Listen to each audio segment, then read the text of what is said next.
Will Derek Carr be a top 12 quarterback in 2024? The tight end rotation with Taysom Hill. New Orleans Saints news. This is off the bench with Bob, Jacob Hester, and Ross Jackson. Ross, back up, my man. Ross, 2 steps, 3 steps. Get on back. Let's go. So I said that I would castrate myself live on air Jesus if Derek Carr Christ. doesn't finish as a top 12 quarterback in the NFL. Okay, all right. It's obviously the riskiest bet that I've ever made. That said, I do, like, when I look at this Saints team, it all comes down to the offensive line. There's a world where maybe... Kinda. The offensive line has to have a threshold, okay? They cannot be 32nd. They cannot be the worst offensive line in the NFL. They can be the 21st offensive line in the NFL. They can be the 23rd offensive line in the NFL, okay? They do it doesn't all, and people are going to be mad that I say this, it doesn't all come down to the offensive line. It's part of it, but it's way more about, can we run the football? Is the wide zone run scheme work? Is the system work? Does Kubiak work? Is Carr work? I know offensive line is part of all that, but I'm way more concerned about the system, the structure of the system. Does it work? I'm way more concerned about that than I'm concerned about like individual offensive line play. This line is good and everything looks good because you'd be good for years, right? I mean, there's a ton of investment. It's all first and second round picks, save for Saldivari. However, it was a PFF the other day comes out with their list ranking all O-lines, and the New Orleans Saints are dead last, 32 of 32. I think it has to be dead last, by the way. I think if you're ranking it preseason, it has to be dead last. Why the hell would you rank it high? Who was giving you any confidence to rank it high? Trevor Penning was worse than a mailbox last year. So until they prove it, preseason I'd have them ranked last too. So it goes beyond Derek Carr. Is it too simple to say that this New Orleans Saints team goes as the O-line goes? Yes. So that's no, 100%. not at all. Yes, I don't think that's too simple at all. I think that's absolutely the case. That's not how it works for any team in the NFL. It's not 1997. All right. Houston Texans, bottom 5 offensive line last year. San Francisco 49ers, middle of the road, 20-ish, 21st, somewhere in there, offensive line. It's not how it is. Okay. There's way more to the NFL today than is your offensive line good. Ladies and gentlemen, I've done this before. Number 4 offensive line in the NFL last year. Anyone want to guess? Indianapolis Colts. Number 5 offensive line in the NFL last year. Atlanta Falcons. What do both of those teams have in common? They didn't go to the playoffs. They didn't win nothing. Okay? Ask them about how an offensive line worked. Again, Houston Texans, bottom 5 offensive line. Different era. You cannot have the worst offensive line in the NFL. You cannot have people destroying your quarterback and destroying your line of scrimmage play and all that. You cannot have that. But you do not need the best offensive line to be a good team. Good offensive line does not correlate to good team. Bad offensive line does not correlate to bad team. It's interesting walking into a season and looking at a football team and going, man, the 2 biggest question marks feel like the offensive line and the defensive line. That's not typically where NFL teams want to be. But to the Saints, I don't think our defensive line is that big of a question. I mean, it's a question as far as like who's going to contribute where. But I would say our defensive line is pretty strong as far as like who, our power players and what they're going to do. Can they stop the run? Is our rush defense strong? We'll see. But just as a whole, the defensive line's okay. To the credit of that conversation, the reason why the offensive line is a question mark is because they're relying on young players to push their improvement. Yeah. And that's just tough to project. That's Well, you're also relying on 3 of the 5 offensive linemen. You have absolutely no idea what you're going to get. You have absolutely no idea what you're going to get out of Saldivari at left guard. You have absolutely no idea what you're going to get out of Trevor Penning at right tackle. You have absolutely no idea what you're going to get out of Talise Fuaga at left tackle. So 3 of the 5 are literal question marks. 3 of the 5, you don't have a clue. You don't even have a benchmark to know how they're going to perform. The only benchmark you have of those 3 is Trevor Penning last year, which is horrific. Okay, which is so damn bad. All right. So that's why it's a question mark, and that's why you do have to go into the season saying, yeah, it might be the worst. It might be the worst offensive line. But because of the question marks, you don't know. If those three are average to above average, bringing up the offensive line, okay. Probably the 20th ranked offensive line. I'll take that. You can win with that. That's all that really is. It's just challenging to project. Like you said, there's a world in which this offensive line is fantastic, but we have to see players we haven't seen perform in the NFL, either because they're rookies or second-year guys, or Trevor Penning's moving from one side of the line to the other. I do think that it's not too simple. In fact, it's simple enough to say that, yes, this offense goes by the way of its offensive line, not only because of the protection for Derek Carr, but this wide zone offense also wants to be able to predicate what it does by running the football. So they have to be able to produce in that area too. So I think you're right there. I don't think that it's too simple to say that. I think it's just simple enough.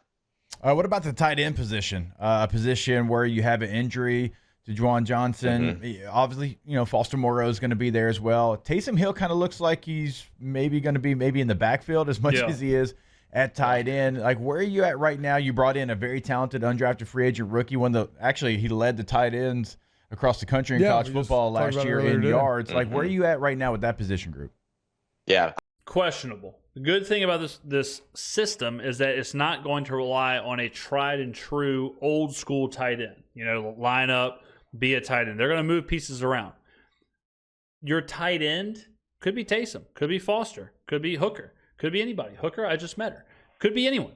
All right, so we're going to move pieces around. That is what I love so much about this offense, is that it's going to be mismatches. It's going to be on a per play basis. It's going to be all of that. So if Foster Moreau isn't great offensively as far as like catching the ball and like being a threat downfield, but Hooker is, then we're going to have him in when it's time that we need that.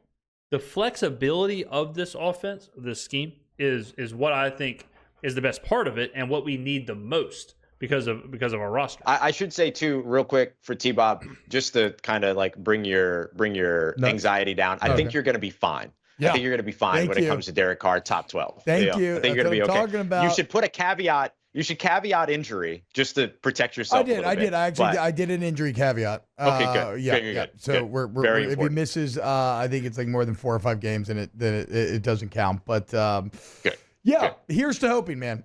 I'd really rather not cut my nuts off for like a 7-10 Saints team, but hey, you got to take big swings. Yep, no doubt. Yeah, absolutely.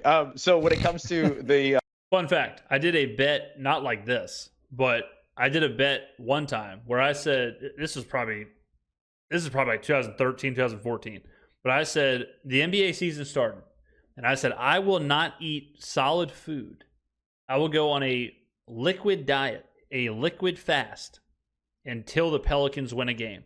All right, season started, like NBA season started. I said I will not eat solid food until the Pels get a W. They started the season like 0-13. I was eating broth, Jell-O, pudding, yogurt. I was eating soup. I was eating grits, oatmeal for like 2.5 weeks. It was seriously like 0-13 or 0-14. It was crazy. It was probably like 2014, 2015, somewhere in there, maybe 2013, somewhere in there. They started off like somewhere between 0-11 and 0-13. It was a long enough losing streak where I was seriously thinking, like, am I going to die? Like, am I going to die doing this stupid bet? Like, do I need to just give up on this and eat solid food? So I know where T-Bob was coming from. My bet wasn't as extreme as his, but still. The tight ends, not to shift to the other body part here, but as we look at tight ends, I think that the thing that I look at with this is that it's a bit of a frustrating group right now, and I think that the frustration comes from the high expectations and then kind of the derailment of bridging the gap from 2023 to 2024. And I think Juwan Johnson is probably very frustrated having to deal with this injury himself. He had 3 of his 4 grits are good. Yeah, grits are good. Grits are not good 3 times a day for 2 weeks. Touchdowns last year, more than 200 of his more than 300 receiving yards last year, all came in the last 3 of, Yeah, Juwan Johnson was so good against Tampa Bay at the end of the year, and then he wasn't good at any other part of the year. So last 4 games of the season last year. And so you're hoping that he's going to be able to bridge the gap with that momentum that he started to pick up at the end of 2023 and then go into 2024. Now you have this injury. So you're hoping is that the injury isn't enough of a hiccup that it causes, kind of a drop off in that momentum. So that's going to be pretty big for him. Again, the expectation for him as well is that he'll be ready to go at the beginning of the season. We'll see where things go there. I don't have any big updates when it comes to Juwan Johnson at this moment. But the rest of that tight end group obviously has a lot of talent. Foster Moreau looks bigger, bulkier. He looks like it's never wrong to be strong, ladies and gentlemen. Bigger and bulkier, the better. Zercher squats, 2, 3, 4, 5,000 calories a day, multiple sweet potatoes, multiple yams, chicken thighs, chicken breast. That's what life's all about. It ain't never wrong to be strong. So Foster Moreau, get to GNC, get Jake Hayner's Premium Plus card, his VIP card, get you some tests, get involved. He's ready to go for this season. Dallin Holker's really interesting and can move around all over the place. Beautiful and I think Taysom Hill contributes to that position group. They've got a phenomenal tight end coach. This is a good example, okay? Juwan Johnson, Foster Moreau, Dallin Hooker, Taysom Hill. If you told me none of them really stand out, but they all have 300 yards receiving, cool. I'll take that combined 1,200 yards receiving from my tight end group. That's what it's all about. Like, that's what the new NFL is doing, where I don't need my number one tight end to have 90% of the catches. I don't need my number one wide receiver to have 90% of my catches. That's not how it is, right? Like, I don't care if it's a mix of whoever. I don't care if we're playing the per play, the mismatches, and that means 5 different people play tight end and get receptions there, and that equals out to being something successful. I'm totally fine with that. Clancy Barone there as well, who's coached multiple Hall of Famers throughout his time. So I think that you have everything that you want in that room. The biggest thing is, can it stay healthy? And especially in this wide zone offense, you're going to see a lot of those 2 wide receiver sets, which means a lot of those 2 tight end sets as well. So there's going to be a lot of opportunity for those tight ends on the field. Got to be able to block, got to be able to move, got to be able to run routes, got to be able to catch the football in those cases. And a lot of those guys check those boxes, including undrafted free agent Dallin Holker, who I'm super excited to see a little bit more of in training camp. Ross Jackson at Ross Jackson Nola on Twitter. There you go. Host of the Locked On Saints podcast, does a ton of great work across all Locked On networks. A huge thank you. As you can see, Ross knows everything top to bottom when it comes to New Orleans Saints. You should listen to the pod. Ross, thank you. Thank you so much for making some time for us, for coming on the show today. Absolutely, guys. Thanks so much for having me. Y'all take care, stay safe, and I'll see you soon. Wow. All right, let's talk about the Derek Carr top 12 thing, since they led the video at that. Carr being a top 12 quarterback. Okay, first of all, what does that mean? Does that mean Derek Carr top 12 QBR? We all know QBR is a completely made-up stat. It's completely pointless. It was made by ESPN to validate ESPN. It was also a metric that is for casuals to track, to know how good players are doing. QBR means nothing. I don't track it. None of the betting groups that I care about track it. None of the syndicates track it. So QBR is meaningless. Is it top 12 quarterbacks in passing yards per game? Also an empty stat. No one cares about passing yards per game. As far as a top 12 quarterback, like if we looked at Madden analytics or expected, value over average or anything like that, Carr can absolutely be a top 12 quarterback. Carr can absolutely be in that conversation. Now that you do have to be pretty good.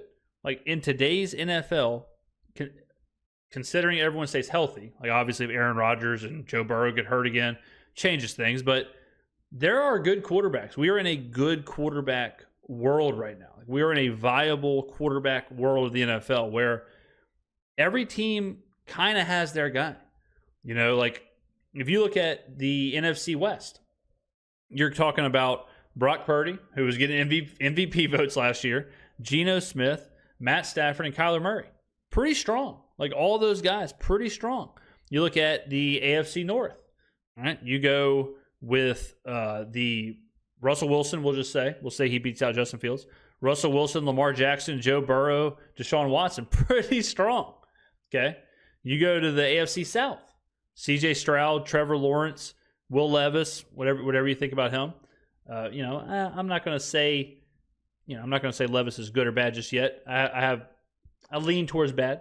And then Anthony Richardson, total unknown. Still, weak division for above average quarterbacks.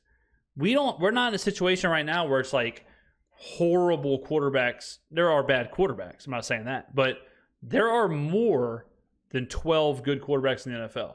So to crack that top 12, which I think Carr can do, but to crack that top 12, he's going to have one hell of a season. If Carr finishes the year the 15th ranked quarterback in whatever metric it ends up being, I guarantee you the 15th ranked quarterback is still going to be pretty good. Is still going to be solid.